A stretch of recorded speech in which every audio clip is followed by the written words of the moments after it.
Paano nga ba mag-renew ng NBI clearance? Online lang or gamit ang cellphone mo? At may option ka na ipa-door to door, hindi na kailangan pumunta sa NBI at all? Or pwede rin namang pick up? Pag-usapan natin. By the way, kung first time mo sa channel na to and gusto mo pa ng mga online tutorial videos katulad nito, please click the subscribe button. Bago tayo mag-proceed, linawin lang natin na yung ginagawa nating tutorial ay para sa renewal. Kung sakaling first-time job seeker ka o wala ka pang NBI clearance dati, meron kaming ginawang hiwalay na tutorial video kung saan kapag sinunod nyo to, libre nyo talagang makukuha yung NBI clearance ninyo.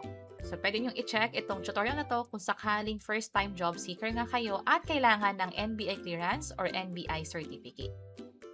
Pero kung mag-renew ka dahil meron ka nang NBI clearance, katulad nito, may luma na ako, that's why pwede na akong mag-renew.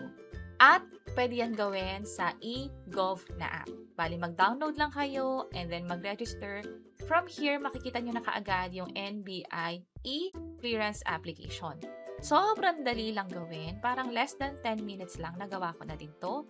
Sa inyo, kung wala namang problema sa internet connection at mapoprovide nyo agad yung mga information na hihingin, pwede na kayo makapag-apply agad nito online lang or gamit ang cellphone niyo. Paano siya gawin? Pagka-sign in ninyo sa eGov app, pumunta lang sa NGA or dito sa NBI e-clearance application. Kung sakaling hindi nyo ito nakikita, ito na lang i-click ninyo. And then ito na yung hihingin.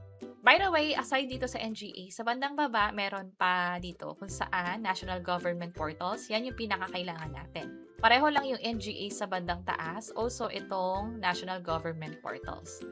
Punta lang kayo sa buy agencies and then hanapin sa bandang baba yung NBI. Or pwede nyong i-type and then i-search yung NBI dito sa bandang search box. Pero dito, click na lang natin.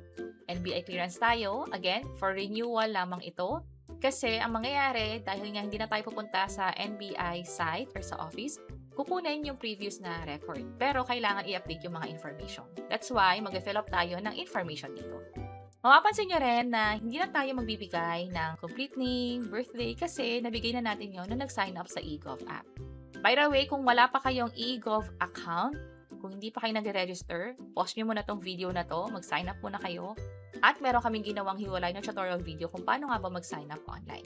Pwede nyo i-check yung page or channel namin o yung link ay nasa description sa bandang baba. Also, ilalagay din namin at the end of this video yung link para pwede nyo na lang i-click from there.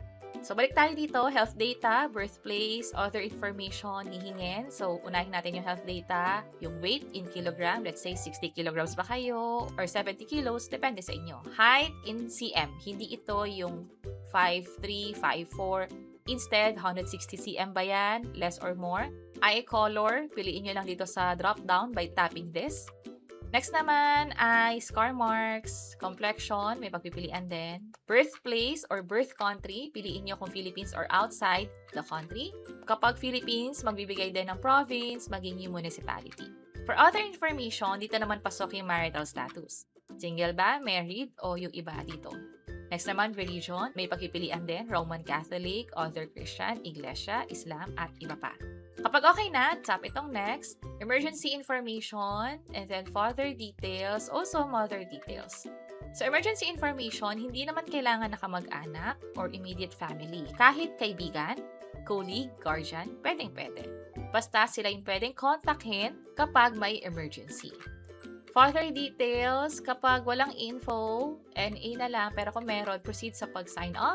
Pag mother details naman, pangalan nung nanay nung dalaga pa. Mother's maiden, uunahin yung last name, first name, and then middle name. Birth date niya, maging yung birthplace o kung saan pinanganak. Tap next. Occupation, may drop-down din dito. Hanapin nyo na lang yung pinakamalapit. Next naman, salary range. Hindi na ako nag-provide ng educational attainment. Hindi naman siya ni-require sa akin. Salary range, piliin dito, and then industry, may pagpipilian din siya. Save information, congratulations, nakapag-save na tayo successfully. Kung mapapansin nyo, ang bilis, hindi na rin nag-selfie, hindi na rin nag-upload ng ID, kasi nga meron na tayong details sa eGov. From here, tap OK, and then, baka kasi hindi mag-load katulad nito, or baka magkaroon ng error. So, log in kayo, or log out muna pala, and then log in back. Click nyo itong NGAs or itong NBI e-clearance application at ito yung magkapakita. Just in case na may kulang na info, i-provide nyo na lang and then tap Save Changes. From here, makikita na natin yung actual na process sa pag-renew. Kung mapansin nyo yung kanina, pin-provide lang natin yung mga information na nakalagay dito. Pero this time, mag-apply na tayo or mag-renew na talaga. Which is, ito yung step 1, confirm. Double check nyo to. Sa akin, okay naman. Check ko tong I confirm and then renew clearance.